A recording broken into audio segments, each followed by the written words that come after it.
தலைவராக இருப்பதற்கான குறைந்தபட்ச தகுதி கூட திரு ஓபிஎஸ் அவர்களுக்கு இல்லை. காலம் தகுதியற்ற தலைவர்களை கழித்து ஒதுக்கிவிடும். ஓபிஎஸ் 2001 முதல் இப்போது வரை சம்பாதித்து இப்போது அவர் சேர்த்து வைத்துள்ள சொத்துக்களோட மதிப்பு ரஃபா 60 முதல் 75,000 கோடி. திருப்பூரில் எல்என்டி பைபாஸில் மட்டும் ஓபிஎஸ்க்கு 700 ஏக்கர் லேண்ட். ஓபிஎஸ் அடிக்கடி அம்மாவின் உண்மை விசுவாசம்னா சொல்லுவாங்க. ஆமாம், பல நேரங்களில் சொல்லியிருக்கிறாரு. அம்மா யாரை அடையாளம் கட்டுவாங்க? இந்த அடிமை நமக்கு விசுவாசமாக இருக்கும் அடிமை என்று நம்பும்போது தான் அம்மா அடையாளம் கட்டுவாங்க. கரெக்டாக? அம்மாவின் உண்மை விசுவாசி என்று சொல்லிக்கொள்ளக்கூடிய திரு ஓபிஎஸ் அவர்கள் 89 தேர்தலில் எங்கே இருந்தார்? ஜானகனியோடு தான் இருந்தார். அட்லீஸ்ட் எடப்பாடிக்காவது சேவல் சின்னத்தில் நின்று ஜெயிச்சார். ஓபிஎஸோட வளர்ச்சிக்கு ஒரே காரணம் மன்னார்குடி மாஃபியா தான். அதில் யாருக்கும் எந்த விதமான சந்தேகமும் இருக்க முடியாது. 130 எம்எல்ஏ இருக்காங்க. அதில் இருக்கிறதுலே விசுவாசமான அடிமெண்ட்டு தானேங்க அம்மா உங்களுக்கு அடையாளம் கட்டினாங்க. கிலோர் உங்களுக்கும் எனக்கும் ஜெயலலிதாவுக்கு என்ன சிகிச்சை கொடுத்தாங்கன்னு தெரியாது. ரைட்டா? கண்டிப்பாக. நம்மளும் எல்லாருமே வெளில பார்த்துட்டு இருந்தோம். ரொம்ப நாள் கழிச்சு தான் 2 கோடி ரூபாய்க்கு இட்லி தின்னாங்கன்றதெல்லாம் நமக்கு பின்னாடி தான் தெரியும். வெளியிலேருந்து நாமளும் பார்த்துட்டு இருக்கோம். ஆனால் ஓபிஎஸ் அப்போது முதல்வர் தானே. குறைந்தபட்சம் என்ன சிகிச்சை, என்ன உடல்நிலைன்றது கூடவா மருத்துவர்கள் சொல்ல மாட்டாங்க? சொல்லுவாங்களே, he must be in the loop. ஜெயலலிதாவோட ஹெல்த்து நம்மளை விட அவருக்கு நல்லா தெரியும். நீங்கள் தான் அதிமுக இருக்கீங்க, ஜெயலலிதா மேலே உங்களுக்கு ரொம்ப பிரியமானவர்னு வச்சு. இல்லை, அந்த நேரத்தில் கூட சசிகலா அவர்கள் இவரை உள்ள விடலை, என்ன ட்ரீட்மெண்ட் கொடுக்குறாங்கன்னு கூட இவருக்கு தெரியாது அப்படின்ற வகையில் தானே அவருடைய ஸ்டேட்மெண்ட்லாம் இருக்கு. அதற்காக சசிகலா கொலை செய்தார்ன்ற முடிவுக்கு நீங்கள் வருவீங்களா?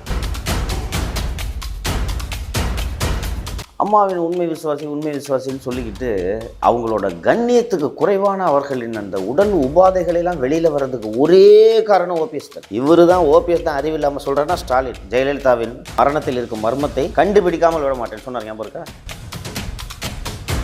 இந்த 2 முறை முதல்வர் பதவியை தியாகம் செஞ்சிருக்கிறாரு. எதிர்கட்சி தலைவர் அப்படிங்கிற பதவியை தியாகம் பண்ணியிருக்கிறாரு. கட்சியுடைய நிர்வாகத்திலையும் அவர் இரட்டை தலைமைங்கிற விவகாரத்தில் அதுலேயும் ஒரு தியாகம் பண்ணியிருக்கிறாரு. தியாகம் என்பதற்கும் அடிமை உணர்வுக்கும் வேறுபாடு உண்டு. சோனியா காந்தி செய்தது தியாகம். 2004 சோனியா காந்தி செய்தது தியாகம். She can become prime minister. யாருமே அவங்கள தடுத்திருக்க முடியாது. வேண்டாம், மன்மோகன் சிங், அது தியாகம். ஜெயலலிதா 2001 சிஎம் ஆக்குறாங்க டான்சி வழக்கு காரணமாக. ஜெயலலிதா தண்டனையிலிருந்து விடுதலை ஆன உடனே ஓபிஎஸ் கிட்ட ராஜினாமா பண்ணுன்னு சொல்கிறாங்க. இவர் ராஜினாமா பண்ண முடியாதுன்னு சொல்லியிருக்க முடியுமா? பிஜேபி எந்த அளவுக்கு கேவலமான செயல்களில் ஈடுபட்டது என்றால், சசிகலாவை பொதுச் செயலாளராகவும் எம்எல்ஏவோட லீடராகவும் தேர்ந்தெடுத்து பதவி ஏற்கிறதுக்கு கவர்னர்கிட்ட லெட்டர் கொடுத்தா, லெட்டர் வாங்காமல் கவர்னர் ஊராக ஓடி போய் ஒழிஞ்சிட்டு இருந்தார். ஞாபகம் இருக்கா?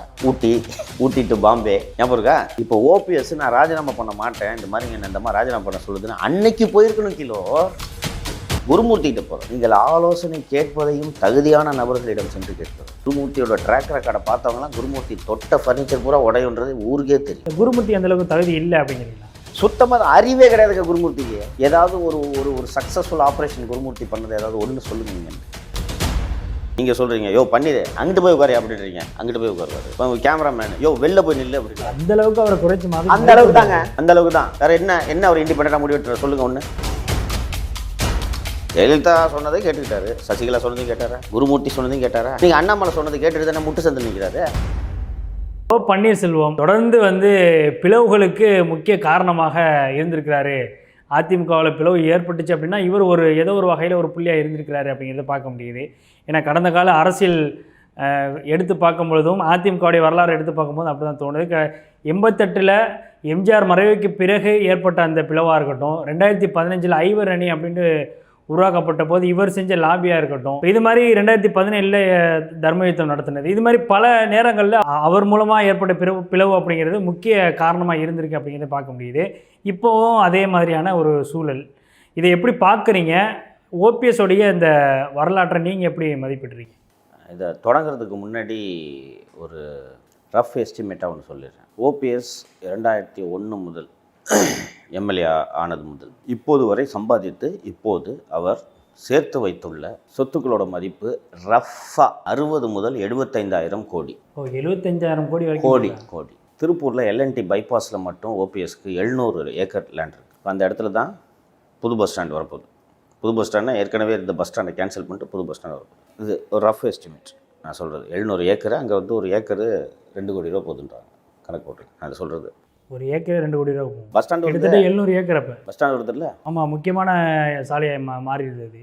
60 முதல் 75,000 கோடி. தமிழ்நாடு பூரா ப்ராப்பர்ட்டி வச்சு. ஓபிஎஸ் அடிக்கடி அம்மாவின் உண்மை விசுவாசம்லாம் சொல்லுவார், பார்த்துருக்கீங்களா? ஆமாம், பல நேரங்களில் சொல்லியிருக்கிறாரு.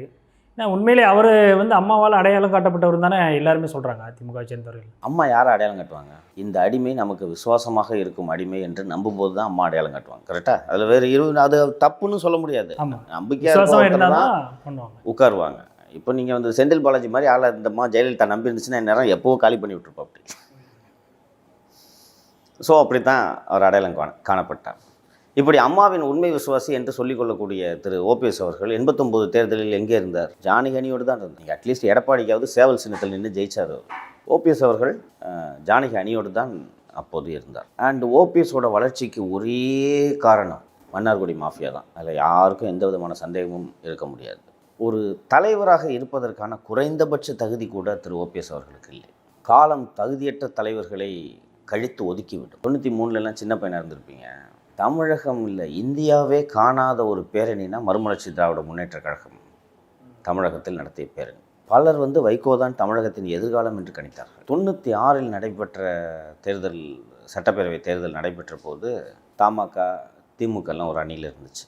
சிபிஎம்மும் மதிமுக அப்போ தான் 1 இயர் ஓல்டு மதிமுக. அப்போ குடை சின்னம், பம்பரம் கிடையாது, குடை சின்னம். மதிமுகவும் சிபிஎம்மும் சேர்ந்து அந்த தேர்தலில் கூட்டணியில் போட்டியிடுகிறார்கள். நான் பனகல் பார்க்கில் அந்த கூட்டத்தை அட்டன் பண்ணேன். நான் அப்போ சிபிஎம் நம்பிக்கையான தலைவராக பார்த்தேன். இன்னைக்கு வந்து யாராவது கட்சியை விட்டு ஒருத்தரை நீக்கிட்டாங்கிறதுக்காக தீ குளிக்கிறத உங்களால் யோசிச்சு பார்க்க முடியுமா? சிரிப்பாங்க. இன்னைக்கு அவன் இன்னைக்குனா நான் ஏன் சாகணுன்னு அன்னைக்கு இது ஏற்பாடு செய்யப்பட்டதுனால உள்ளபடியே செத்தாங்க. அந்த அளவுக்கு ஃபாலோயிங். கருணாநிதி பயந்தாருன்னா பார்த்து அந்த அளவுக்கு மூர்க்கத்தனமாக ஃபாலோ பண்ணியிருக்கிறாங்க. எந்த அளவுக்கு போகுதுன்னா, ஒரு ஸ்டேஜில் வந்து வைகோ பேசி கலைஞர் கடைசியாக பேசுவார். வைகோ பேசி முடிச்சோன்னா கூட்டம் கலைய ஆரம்பிக்கும். எம்ஜிஆர் இருக்கும்போதும் இதே பிரச்சனை தான். கலைஞர் கடைசியாக பேசுவார், கலைஞர் பேசுவார், அதுக்கப்புறம் அண்ணா பேசுவார். அதுபடி எம்ஜிஆர் வந்து ஒரு திரைப்பட நடிகன்றதால வந்து ஒரு 10 நிமிஷம் இருந்துட்டு போயிடுவார். எம்ஜிஆர் போனோன்னா கூட்டம் அப்படியே பின்னாடியே கார்த்து நோக்கி ஓடும். இதெல்லாம் கலைஞருக்கு உறுத்திக்கிட்டே இருந்து தான் பின்னாளில் அவரை கட்டி தூக்குனார். அதே மாதிரி ஆபத்து அப்படின்னு நினச்சார். கலைஞர் வந்து வைகோவை கட்சியை விட்டு நீக்கியதற்கு ஒரே காரணம் தனது மகனுக்கு ஆபத்து. திரு ஸ்டாலினுக்கு ஆபத்து அப்படிங்கிறனால தான் தூக்குறாரு. ஏன்னா அடுத்த லீடராக இவர் வந்துடுவாருங்கிற ஒரு பயம். ஸ்டாலினால் வைகோவோட திறமையை மேட்ச் பண்ண முடியாதுன்றது அவருக்கு தெரியும். கண்டிப்பாக, அஃப்கோர்ஸ். அது வந்து அதை நம்மளாலே நினச்சி கூட பார்க்க முடியாது. அதனால் தான் எந்த அளவுக்கு கலைஞர் சென்றார் என்றால், விடுதலை புலிகளோடு சேர்ந்து கொண்டு வைகோ என்னை கொலை செய்ய முயற்சி செய்கிறார் என்ற அளவுக்கு ஒரு குற்றச்சாட்டு, கொலைப்பழி சுமத்தினார். வைகோவோட ஆதரவாளர்களை அந்த பழி வேறு இன்னும் காயப்படுத்தி முடியல. அந்த எம்ஜிஆர் கிட்ட சொன்ன மாதிரி கணக்கு காட்டலன்ட்டு ஏதாவது ஒன்று சொல்லியிருந்தா போயிருக்கேன். என்ன கொலை பண்ண முயற்சி பண்ணுறாருன்ற பழியை கலைஞர் அவர்கள் சுமத்தினார். ஒரு கொலைப்பழியே சுமத்திட்டாங்க அவர் மேலே. இன்னும் நான் போனதில்லை. இன்னும் திரு வைகோ அவர்கள் வீட்டுக்கு போனால் அந்த இறந்து போனவர்களின் படங்களை வாசலே வச்சுருப்பாருன்னு சொன்னாங்க. நான் போனதில்லை, வச்சுருப்பார் அப்படின்ட்டு. எந்த திமுகவை எதிர்த்து திரு வைகோ இயக்கம் கண்டாரோ, இன்றைக்கி அவரது கட்சி உதயசூரியன் சின்னத்தில் நிற்குது. பார்த்தீங்களா? அத்தனை பேர் செத்துருக்கான். கிட்டத்தட்ட 12 மணி நேரம் நடந்துச்சு அந்த பேரணி. விடுகாத்தால் 5 மணிக்கு தான் வைகோ பேச்சை தொடங்கினார். மாலை 5 மணிக்கு தொடங்க வேண்டிய கூட்டம் இந்த பேரணி தாமதமாகி காலைல 5 மணிக்கு தான் பேசுகிறார். அப்போ இரவு முழுக்க நடந்திருக்கு அந்த பேரணி. நான் பார்த்தேன், நேராக பார்த்தேன். போய்கிட்டே இருக்கும். அது ஆர்கனைஸ் பண்ண கூட்டம் இல்லை, காசு கொடுத்து கூட்டம் வந்த கூட்டம். காசு கொடுத்து கூட்டம் வந்தீங்கன்னா அப்படி. அப்போ ஜஸ்ட் இமேஜின். எம்ஜிஆருக்கு எப்படி கூட்டம் கொண்டுச்சோ அதே மாதிரி வைகோவுக்கும் கூடியிருக்கு. காலம் தகுதியற்றவர்களை ஒதுக்கி தள்ளிகிட்டே இருக்கும். நீங்கள் அது ஒன்றுமே பண்ண முடியாது. நீங்கள் தகுதியானவராக இருந்தால் நீங்கள் அதை நிரூபித்து காட்டணும்ல. அதுக்கான ஒரு இடத்தை தகவமைத்துக் கொள்றதுங்கிறது முக்கியமானது. இன்றைக்கி எங்கே இருக்கார் வைகோ? எந்த வாரிசு அரசியலுக்கு எதிராக திராவிட முன்னேற்ற கழகத்தில் இருந்து பிரிந்து சென்று தனி கட்சி தொடங்கினாரோ அதே வைகோ இன்று அரசியல் என்றால் என்னவென்றே தெரியாத தனது மகனை கட்சிக்கு தலைவராக்கியிருக்கிறார். அவ்வளோதான் ஒரு கதை முடிஞ்சு. இன்றைக்கி உதயசூரியன் சின்னத்தில் மதிமுக நின்னாங்களோ முடிஞ்சு போச்சு. அதுபோல தான் ஓபிஎஸ். இந்த பொதுக்குழு நடக்கிற சமயத்தில் டைம்ஸ் ஆஃப் இந்தியாவிலலாம் ஓபிஎஸ் ஜாக்கெட் அட்வர்டைஸ்மெண்ட் கொடுத்துருப்பார். பார்த்தீங்களா? இவரோட வரலாறுன்னு போட்டு பெருசாக அம்மாவால் அடையாளம் காட்டப்பட்டவர், 3 முறை முதல்வராக இருந்தவர். தமிழ் ஊடகங்களே அப்படி தான் பேசிட்டு இருந்தாங்க. தமிழ் ஊடகங்களே அப்படி தான் பேசிட்டு இருந்தாங்க. அம்மாவால் அடையாளம் காட்டப்பட்டவர்னா ஒரு 120 130 எம்எல்ஏ இருக்காங்க. அதில் இருக்கிறதுலே விசுவாசமான அடிமெண்ட்டு தானேங்க அம்மா உங்களுக்கு அடையாளம் காட்டினாங்க. வேறு என்ன குவாலிஃபிகேஷன் ஓபிஎஸ்க்கு? இல்லை, ரொம்ப விசுவாசமாக உண்மையாக ஜெயலலிதா அவர்களுக்கு வந்து இருந்திருக்கிறாரு அப்படிங்கிற ஒரு அடிப்படையில் தானே அவர் வந்து. இவர் யாருக்குமே விசுவாசமாக இருந்ததில்லை என்பதை ஓபிஎஸோட நடத்தையே சான்று. நான் ஜெயலலிதா அவர்கள் உயிரோடு இருந்தவரை நான் கடுமையாக விமர்சனம் செய்திருக்கிறேன். நான் சிறை செல்லும் சீமாட்டின் தான் அந்த சொத்து குவிப்பு வழக்கு சமயத்தில் கட்டுரை எழுதினேன். She was a CM. அப்போது 2011 அதிமுக ஆட்சிக்கு வர வேண்டும் என்று விரும்பியவன் நான். ஆனால் திமுகவோட அராஜகம், திமுக கவர்மெண்ட்டில் தானே என்னை போட்டு என்ன கைது சிறை 2008 தானே. ஸோ விரும்பினேன். பட் இந்த அம்மா வந்தோடனே ஆட்சி நடத்தது பார்த்தா தெரியுதில்ல. சமச்சீர் கல்வியை காலி பண்ணுறாங்க. பின்னாடி கலைஞரோட திருக்குறள் உரை ஒரு பாடப்புத்தகம், 7வது பாடப்புத்தகமும் என்னமோ, அதனால 4 மாதத்துக்கு புக்கே கொடுக்கல. ஒரு சில பேப்பர்லாம் ஒட்டி கொடுத்தாங்க. அது கிழிச்சிட்டு புது அட்டை போட்டு கொடுத்தாங்க. என்னென்னமோ பண்ணாங்க. அண்ணா நூற்றாண்டு நூலகத்தை குழந்தைகள் நல மருத்துவமனையை மாத்திரனாங்க. நான் தொடர்ந்து விமர்சனம் பண்ண ஆரம்பித்தேன். ஆனால் ஜெயலலிதாவோட தனிப்பட்ட வாழ்க்கை குறித்தெல்லாம் அவங்களோட அந்தரங்கம் யாராக இருந்தாலும், அவர் முதல்வராக இருந்தாலும் அவங்களோட அந்தரங்கம் பாதுகாக்கப்படும். கிலோர் உங்களுக்கும் எனக்கும் ஜெயலலிதாவுக்கு என்ன சிகிச்சை கொடுத்தாங்கன்னு தெரியாது, ரைட்டா? கண்டிப்பாக. நம்மளும் எல்லாருமே வெளில பார்த்துட்டு இருந்தோம். ரொம்ப நாள் கழிச்சு தான் 2 கோடி ரூபாய்க்கு இட்லி தின்னாங்கன்றதெல்லாம் நமக்கு பின்னாடி தான் தெரியும். வெளியிலேருந்து நாமளும் பார்த்துட்டு இருக்கோம். ஆனால் ஓபிஎஸ் அப்போது முதல்வர் தானே. குறைந்தபட்சம் என்ன சிகிச்சை, என்ன உடல்நிலைன்றது கூடவா மருத்துவர்கள் சொல்ல மாட்டாங்க? சொல்லுவாங்களே, he must be in the loop. ஜெயலலிதாவோட ஹெல்த்து நம்மளை விட அவருக்கு நல்லா தெரியும். நீங்கள் தான் அதிமுகவில் இருக்கீங்க, ஜெயலலிதா மேலே உங்களுக்கு ரொம்ப பிரியமானவர்னு வச்சுக்கோங்க. இல்லை, அந்த நேரத்தில் கூட சசிகலா அவர்கள் இவரை உள்ள விடலை, இவரை என்ன ட்ரீட்மெண்ட் கொடுக்குறாங்கன்னு கூட இவருக்கு தெரியாது அப்படின்ற வகையில் தானே அவருடைய ஸ்டேட்மெண்ட்லாம் இருந்துச்சு அரமாட்டேன். அதற்காக சசிகலா கொலை செய்தார்ன்ற முடிவுக்கு நீங்கள் வருவீங்களா? அது ஒரு அபாண்டமான குற்றச்சாட்டாக தான் பார்க்கப்படுது. அதை வச்சு தானே தர்மித்தான். ஜெயலலிதாவுக்கு கொடுத்த ட்ரீட்மெண்ட்டை வெளியில் சொல்கிறத ஜெயலலிதா விரும்புவாங்களா? ஜெயலலிதாவுக்கு பவல் இரிட்டேஷன் சிண்ட்ரம் இருந்ததுனால Jayalalithaa was wearing adult diapers. கரெக்டாக? இன்றைக்கி ஆறுமுகசாமி கமிஷனில் வந்துருச்சு. இது வெளியில் தெரியறத ஜெயலலிதா விரும்புவாங்களா, இல்லை வேறு யாராவது விரும்புவாங்களா? கண்டிப்பாக அது இது ஒரு அவங்களுடைய கண்ணியம் சம்மந்தப்பட்ட விஷயமாக தான் பார்ப்பாங்க. நம்ம மனசு இயல்பாக அடல்ட் டயப்பர்ன்ற விஷயத்தை பார்த்தோன்னா நம்ம மனசு இயல்பாக இந்த அம்மா நடந்ததெல்லாம் திரும்பி பார்க்குங்க. ஏன் இந்த அம்மா கையை பிடிச்சிக்கிட்டு இன்ச்சாக நடந்தாங்கிறதெல்லாம் ஞாபகத்துக்கு வருமா இல்லையா? ஜெயலலிதா நடக்கிற ஃபுட்டேஜே வராமல் பார்த்துக்குவாங்க. கவனம் இருக்கா? ஆமாம். ஒரு விஷயம் ஓபிஎஸ்க்கு தெளிவாக தெரியும்ல, சசிகலா ஜெயலலிதாவை கொலை செய்யலைன்றது தெரியும் இல்லையா? சசிகலாவோட ஆங்கிலேருந்து பார்த்தா ஜெயலலிதா பொன்முட்டையிடுற வார்த்தை இல்லையாங்க. அவங்கள எதுங்க கொலை பண்ண போகிறாங்க? அந்த அம்மா உயிரோடு இருந்துச்சுன்னா சசிகலா ஜெயிலுக்கு போயிருப்பாங்களா? இன்னைக்கு வரைக்கும் உச்சநீதிமன்றம் அந்த சொத்து குவிப்பு வழக்கை தொட்டிருக்காது. அம்மாவின் உண்மை விசுவாசின்னு சொல்லிக்கிட்டு அவங்களோட கண்ணியத்துக்கு குறைவான அவர்களின் அந்த உடல் உபாதைகளெல்லாம் வெளியில் வர்றதுக்கு ஒரே காரணம் ஓபிஎஸ் தானே. இவர் தான் ஓபிஎஸ் தான் அறிவில்லாமல் சொல்கிறேன்னா ஸ்டாலின் ஜெயலலிதாவின் மரணத்தில் இருக்கும் மர்மத்தை கண்டுபிடிக்காமல் விட மாட்டேன்னு சொன்னார். ஞாபகம் இருக்கா? சரி, கண்டுபிடிச்ச ஆறுமுகசாமி அது பிரச்சாரமாகவே பண்ணாங்க. தேர்தல் பிரச்சாரத்தில் உண்மை குற்றவாளியை நாங்கள் கண்டுபிடிப்போம். என்ன சார் குற்றவாளி? கிலோ நீங்களும் நானும் சாதாரணமான ஆட்கள், நமக்கு தெரியாது. ஸ்டாலின் நினச்சாருன்னா என்ன ட்ரீட்மெண்ட்டு 5 நிமிஷத்தில் விசாரிக்க முடியுதா? இதில் குற்றவாளின்றது யார்? யாருமே அந்த அம்மாவுக்கு விசுவாசம் இல்லை, தெரியுதா? இதை ஓபிஎஸ் பொது வெளியில் இதை சொல்லாமல் இது தானேங்க அவர் விசாரணை ஆணையம் அமைக்கணுன்றது ஒரு ஒத்த காலில் நின்னது ஓபிஎஸ் தானேங்க. யாராவது கேட்டாங்களாங்க? அந்த அம்மாவுக்கு 1000 பிரச்சனை இருக்குங்க உடம்புல. பெண்கள் சம்மந்தப்பட்ட சிக்கல் அந்த அம்மாவுக்கு உடம்புல இருந்துச்சுன்னா இதை பொது வெளியில் வருவது நல்லதா கிலோ? இல்லை, கண்டிப்பாக அதை தான் ஏற்கனவே நான் சொன்னது போல் கண்ணியம் அது குறைவாக தான் அவங்க ஃபீல் பண்ணுவாங்க. ஒருவேளை அவங்க உயிரோடு இருந்திருந்தால் கூட அது ரொம்ப அனீசியாக தானே ஃபீல் பண்ணுவாங்க. ஜெயலலிதாவோட எதிரிகள் கூட இதை செய்ய மாட்டாங்கங்க. இதுதான் ஓபிஎஸ். அதை வெளியில் கொண்டு வரணும்னு இவர் ரொம்ப மும்முரமாக செயல்பட்டார். வெளியில் கொண்டு வரணுன்றதை விட இந்த கோரிக்கை எழுப்புனா இதெல்லாம் வெளியில் வருன்றது ஓபிஎஸ்க்கு தெரியும். அதுக்காக என்ன பழிங்க சுமத்துறது? சசிகலா கொன்னுட்டாங்கன்றதெல்லாம் என்ன பழிங்க அது? அண்ட் அம்மாவால் அடையாளம் காட்டப்பட்டவர், அடையாளம் காட்ட தியாகம்ன்றவர் அடிக்கடி சொல்லிக்கிறாங்கல்ல, தியாகம் செய்தவர், எல்லாத்தையும் தியாகம் செய்தவர். 2 முறை முதல்வர் பதவி தியாகம் செஞ்சுருக்கிறாரு. எதிர்கட்சி தலைவர் அப்படிங்கிற பதவியை தியாகம் பண்ணியிருக்கிறாரு. அதே மாதிரி கட்சியுடைய நிர்வாகத்திலையும் அவர் முதன்மையாக 2 பேரும் இரட்டை தலைமைங்கிற விவகாரத்தில் அதுலேயும் ஒரு தியாகம் பண்ணியிருக்கிறாரு. தியாகம் என்பதற்கும் அடிமை உணர்வுக்கும் வேறுபாடு உண்டு. தியாகம்ன்றது உங்களால் இந்த பதவியை அடைய முடியும். சோனியா காந்தி செய்தது தியாகம். 2004 சோனியா காந்தி செய்தது தியாகம். She can become prime minister. யாருமே அவங்கள தடுத்திருக்க முடியாது. வேண்டாம், மன்மோகன் சிங், அது தியாகம். ஜெயலலிதா 2001 சிஎம் ஆக்குறாங்க டான்சி வழக்கு காரணமாக. ஜெயலலிதா தண்டனையிலேருந்து விடுதலை ஆன உடனே ஓபிஎஸ் கிட்ட ராஜினாமா பண்ணுன்னு சொல்கிறாங்க. இவர் ராஜினாமா பண்ண முடியாதுன்னு சொல்லியிருக்க முடியுமா? கண்டிப்பாக சொல்லியிருக்க முடியாது. ஜெயிலுக்கு போயிருக்க மாட்டார். அது தியாகம். அது 2வது முறை சொத்து குவிப்பு வழக்கு.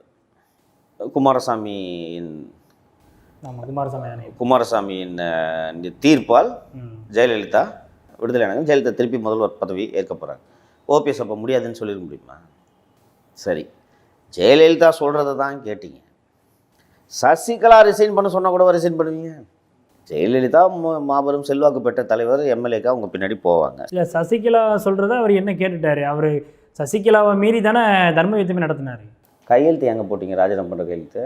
உங்களுக்கு பிஜேபி பின்னாடி இருக்குன்றது உங்களுக்கு தெரியுங்க. பிஜேபி எந்த அளவுக்கு கேவலமான செயல்களில் ஈடுபட்டது என்றால், சசிகலாவை பொதுச் செயலாளராகவும் எம்எல்ஏவோட லீடராகவும் தேர்ந்தெடுத்து பதவி ஏற்கிறதுக்கு கவர்னர்கிட்ட லெட்டர் கொடுத்தா, லெட்டர் வாங்காமல் கவர்னர் ஊர் ஊராக ஓடி போய் ஒழிஞ்சிட்டு இருந்தார். ஞாபகம் இருக்கா? ஊட்டி டு பாம்பே. ஞாபகம் இருக்கா?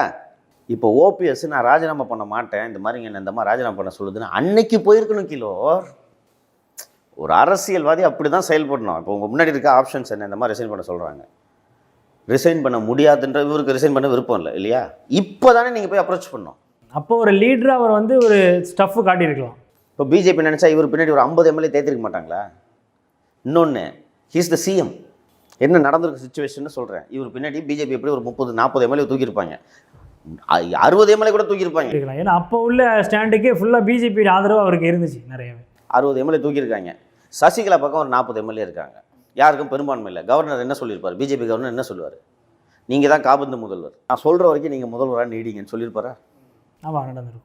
அதுக்குள்ளே எம்எல்ஏங்களெல்லாம் தூக்கிட்டு போய் கூவாத்தூர் மாதிரியே பக்கத்தில் காணாத்தூரில் ஒரு ரிசார்ட்டில் வச்சு சசிகலா பக்கம் இருக்கிற இன்னொரு 30 எம்எல்ஏ, ஏய் ஜெயிலுக்கு போறியா அண்ணன் ஓபிஎஸ் பின்னாடி வர்றியானா, அது எப்படி இருந்திருக்கும்? பாலிடிக்ஸ் சொல்லுங்கள். அவர் ஒரு ஒரு டிசிஷன் எடுக்கிறதுலே ஒரு சரியான ஸ்டஃப் இல்லை அப்படிங்கிறீங்க. ஸ்டஃப்பே இல்லை. இப்படி தாங்க அரசியலை விளையாடணும். நான் சொல்கிற சுச்சுவேஷன் புரியுதா உங்களுக்கு? இன்னொரு விஷயத்தை கூடுதலாக சொல்கிறேன். ராஜினாமா லெட்டர் கவர்னருக்கு தானே அனுப்பணும். இந்த ராஜினாமா லெட்டரை இவங்க கையெழுத்து வாங்கிட்டாங்கன்ற விஷயம் வெளியில் யாருக்கும் இவர் சொல்கிற வரைக்கும் நமக்கு தெரியாது. சசிகலாவுக்கு எவ்வளோ அறிவு பாருங்கள். இவர் ராஜினாமா பண்ணிட்டாரு, ராஜினாமா லெட்டர் கையில் வாங்கிட்டு இவங்களாம் கவர்னர் ஆஃபீஸ் கொடுத்துனுப்பணும். அவர்கிட்டே கொடுத்துட்டாங்க, போய் கவர்னர் ஆஃபீஸில் கொடுன்ட்டு. என்ன பண்ணியிருந்துருக்கணும் ஓபிஎஸ்? இல்லை, அந்த நேரத்தில் நீங்கள் ஏற்கனவே சொன்னது மாதிரி இது மாதிரி என்ன நிர்பந்திக்கலாம். ஃபஸ்ட்டு ராஜினாமா லெட்டர் டர்ன்னு கழிச்சு போடணும். கரெக்டா? நானும் தான் அதான் பண்ணுவேன். ராஜினாமா பண்ண சொல்கிறீங்க, முன்னாடி கையெழுத்து போட்டுன்றாங்க. கையெழுத்து போட்டு என்கிட்ட லெட்டர் கொடுக்குறாங்க. பைத்தியமா இது அப்படின்ட்டு வாங்கிட்டு போயிட்டு நல்லதுமா வரேம்மா அப்படின்னு சொல்லிட்டு டர்ன்னு லெட்டர் கழிச்சு போட்டு அது மாதிரி நடக்காத மாதிரி வேலையை பாருங்க. யாருக்கு தெரியும்? இப்போ சசிகலா பொதுவெளிக்கு வந்து சொல்லணும், நான் ராஜினாமா செய்ய சொன்னேன், இவர் செய்யலன்ட்டு. அப்போ கேள்வி எழும்ல, எதுக்கு ராஜினாமா பண்ண சொன்னீங்க? அப்போது அந்த தர்மயுத்தம் சமயத்தில் சசிகலா மீது எழும்பிய எதிர்ப்பு, முதல்வர் பதவியை வச்சுக்கிட்டே அந்த எதிர்ப்பை கிளப்பியிருக்கலாம்ல. லெட்டர் வாங்கி டர்ன்னு கீழ்ச்சி போட்டு கண்டுக்காத மாதிரி இருக்கணும். சசிகலா கோவம் வரும்.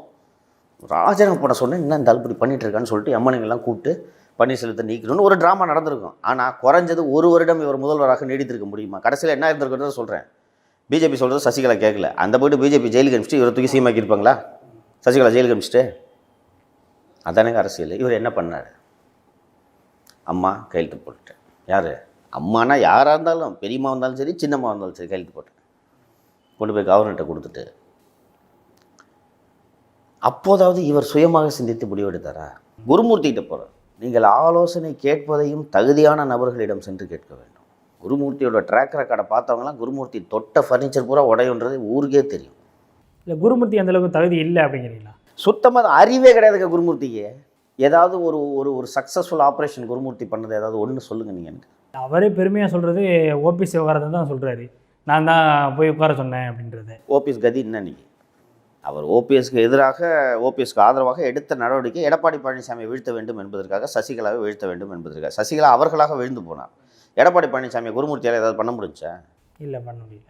அப்புறம் இப்போது எடுத்துக்கிட்டு இந்த போய்ட்டு இவர் ராஜினாமா லெட்டர் எடுத்துகிட்டு போய் குருமூர்த்தியில் போய் கேட்குறாரு, போய் தர்மயுத்தம் நடத்து அப்படின்றார். அப்போது ஒரு பெரிய நகர்வு நடக்கும்போது நீங்கள் ப்ரோஸ் அண்ட் கான்ஸ்லாம் வே பண்ணணும்.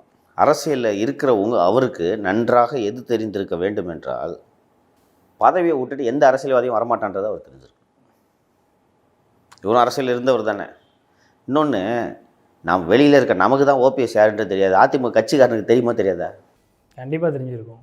இந்த ஆளை நம்பி போகிறது மண் குதிரை மேலே உட்காந்துக்கிட்டு ஆற்றுல இறங்குறதுன்னு யோசிப்பாங்களா? யோசிக்க மாட்டாங்களா? அதனால் தான் ஒருவரும் செல்லவில்லை. ஒரு அரசியல்வாதி, ஒரு தலைவன், அரசியல்வாதின்னு சொல்கிறது ஒரு தலைவன் நம்பிக்கை ஏற்படுத்த வேண்டும். இன்னொரு உதாரணமாக நான் மகாராஷ்டிரா மாநிலத்தை சொல்லலாம். பால் தாக்கரேவோட குடும்பம் தான் அந்த கட்சியை உருவாக்குச்சு. அவர்கள் அந்த கட்சியின் மீது எப்படிப்பட்ட ஒரு பிளைண்டு ஃபெய்த்தை உருவாக்கி வச்சுருந்தாங்கன்றது உங்களுக்கு தெரியும். அந்த கட்சியை உடைச்சிட்டு முன்ன பின்ன தெரியாத ஏக்நாத் ஷிண்டே என்ற ஒரு நபர் இன்னைக்கு சிஎம் இருக்காரா இல்லையா?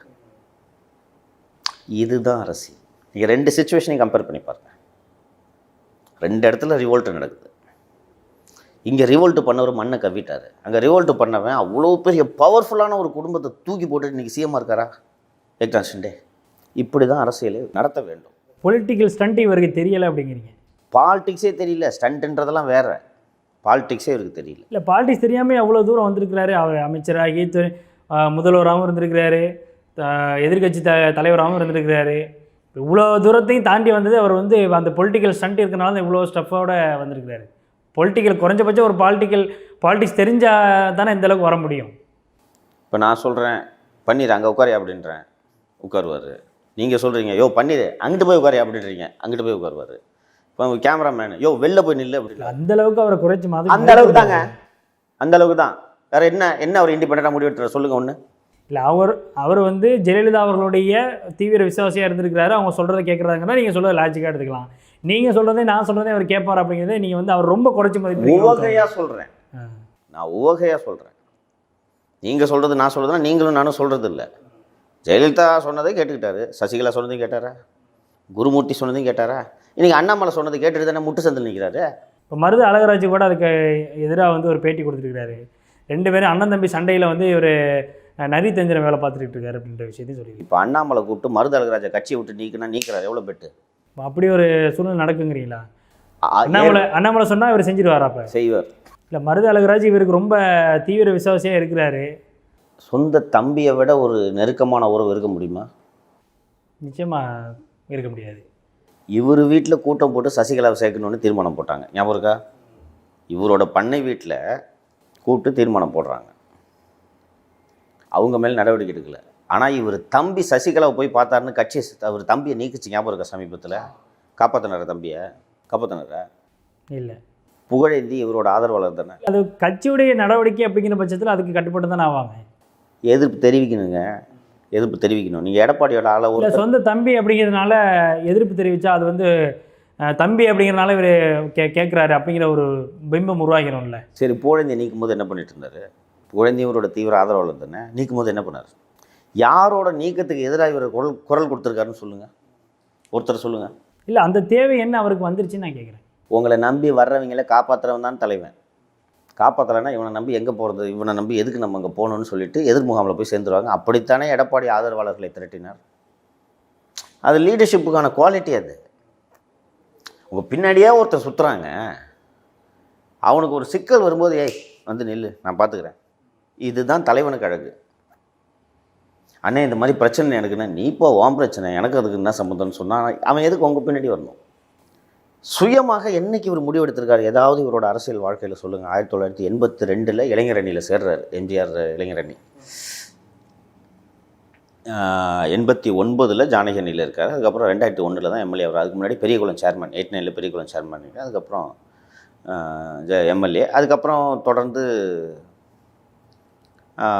பொது நிதி அமைச்சர், பொதுப்பணித்துறை, வருவாய்த்துறை அமைச்சர், பொதுப்பணித்துறை அமைச்சர் அப்படின்ட்டு அவர் வளர்ந்துக்கிட்டே போனார். இந்த இந்த பீரியடில், இந்த ட்ராக் ரெக்கார்டில் ஓபிஎஸ் இண்டிபெண்ட்டாக எடுத்த உறுதியான முடிவுன்னு ஏதாவது ஒன்று சொல்லுங்கள். கடைசி சாப்டர் எடுத்துக்கலாம். ஒன்று, இவர் வந்து கேண்டிடேட்டே போட்டிருக்கூடாது.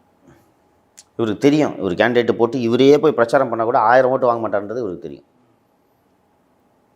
அப்போ கேண்டிடேட்டு போடுறீங்கன்னா அப்போது அதற்கான தரவுகள், அதற்கான கிரவுண்ட் ஒர்க் பண்ணாமல் நீங்கள் கேண்டிடேட் போடக்கூடாது. சரி, கேண்டிடேட்டை அறிமுகப்படுத்தும் போதாவது ஒரு கம்பீரமாக நீங்கள் அறிமுகப்படுத்த வேண்டாமா? இவர் தான் என் கேண்டிடேட்டு, இவரது வெற்றிக்காக நான் பாடுபடுவேன். சார் பிஜேபி கேண்டிடேட் போட்டாங்கன்னா அதை இன்னொரு கட்சிங்க, நான் அதிமுக பற்றி பேசிகிட்டு இருக்கேன். அதிமுக கேண்டிடேட் இவர். பிஜேபிகிட்ட கேண்டிடேட் போடுற பேச்சுக்கே இடம் இல்லைங்க. பிஜேபி எங்களுக்கு ஆதரவு தர வேண்டும், இப்படி தானே பேசணும். சார் பிஜேபி கேண்டிடேட் போட்டாங்கன்னா நான் வாபஸ் வாங்கிக்கிறேன். யார் உங்களை நம்பி வருவா? உறுதியான ஸ்டாண்டு இல்லாமல் தான் இது வரைக்கும் அவருடைய இந்த தர்மம் முடிஞ்சிச்சு. தர்மத்தெல்லாம் முடிஞ்சு இணைஞ்சிட்டாங்க. ரொம்ப நாள் கழிச்சு இந்த ஸ்டீரிங் கமிட்டி போடலன்ட்டு ஒரு மீட்டிங் நடந்துச்சு, ஞாபகம் இருக்கா? வழிகாட்டும் குழு போடவே இல்லை அப்படின்ட்டு ஒரு மீட்டிங் நடந்துச்சு. அதில் உள்ளுக்குள்ளேயே வச்சுக்கிட்டு இவர் கண் முன்னாடியே மைத்திரி என்ன தகாத வார்த்தைகளில் இவங்க கட்சிக்காரங்க பேசுகிறாங்க, ரொம்ப மரியாதை குறைவாக பேசுகிறாங்க. ஒரு வார்த்தை எந்திரிச்சு அதை கண்டிக்கல ஓபிஎஸ் தெரியுமா? வைத்திலிங்கம் தான் எந்திரிச்சு கண்டிச்சார். இவர் கண்டிக்கல தெரியுமா? யார் உங்களை நம்பி எதுக்காக வரணும் சொல்லுங்கள்? எந்த முடிவை இவர் சுயமாக எடுத்திருக்கிறார்? பணம் மட்டும் வேணும்.